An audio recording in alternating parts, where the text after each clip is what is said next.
Game 1, Gary Sanchez, his 20th home run of the season, now has 91 career homers in 313 games, second best all time in terms of this point in his career, second only to Ryan Howard. We now bring in Eric Byrnes from MLB Network. He joins us on MSG 150 Speed Dial, presented by Vios by Verizon. Eric, thanks so much for joining us. That is a bigger... Absolutely, guys. Appreciate you guys having me. And, the Yankees are absolutely bombing away. So I think they've shocked a lot of people dealing with all the injuries they have and having the success that they've been able to have. Well, Sanchez is doing this as a catcher. The guy that we mentioned is number 2, first baseman. I would argue being a catcher is the hardest position in all of sports. I spoke with a scout some years ago that told me about Russell Martin, that Russell Martin, if he wasn't a catcher, he had a chance to be one of the better hitters of his generation.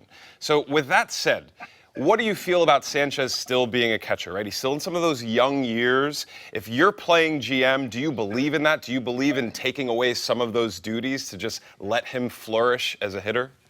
Yeah, Fernando, that's a great call, man. I think 100%. It's an issue that they've been dealing with in San Francisco with Buster Posey. And, I'll take it a step further. As much as I love Russell Martin, I don't think he was the hitter at any point in his career that Buster Posey was. Now, Buster Posey, for a short period of time, I can make an argument was the best hitter in all of baseball. Now, what he's become is, really, it's just he's not nearly the offensive force that he once was. And I'll 100% make the argument each and every single time that it's only because of his catching. I even had the discussion with Buster Posey a couple years ago, and I'm like, dude, don't you want to preserve your career and go ahead and lengthen this thing out for the next, really at that point I was talking to him, I'd say, 10, 15 years. And he's like, I'm a catcher. It's just what I do. It's what I know.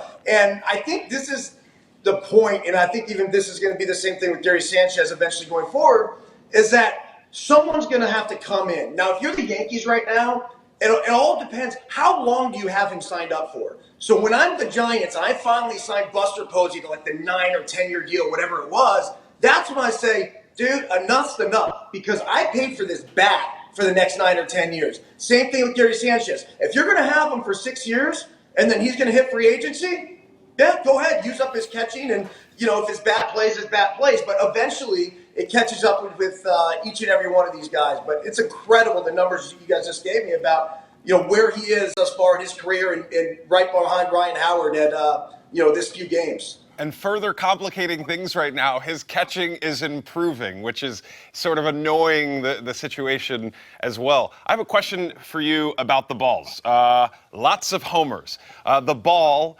we're saying that the ball is juiced. One pitcher likened the ball to the feel of a CVS receipt. Have you touched one? Have you touched one last year? Have you touched one this year? What do you make of it? They're juiced. There's no question about it. And I'm not sure if it's intentional.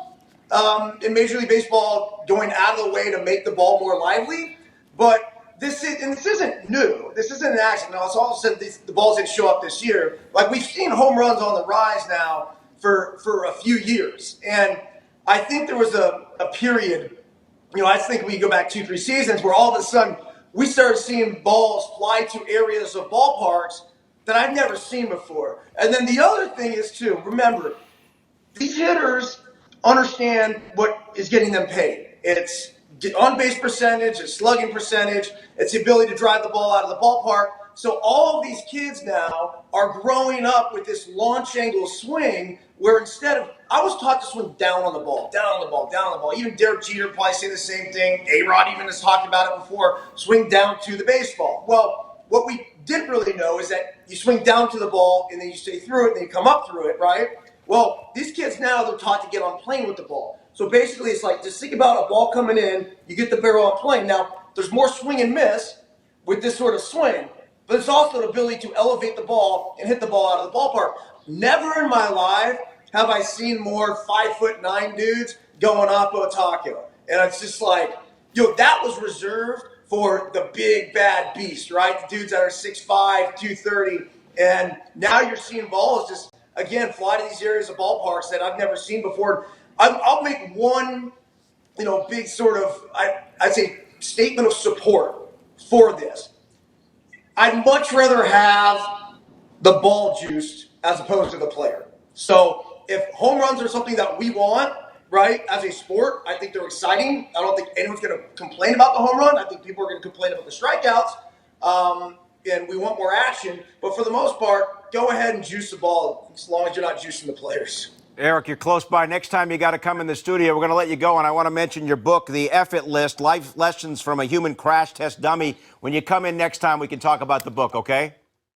For more great videos from the MSG 150, check out right there. And remember, our show is on Monday through Thursday, 8 to 10:30 p.m. on MSG Network and MSG Go.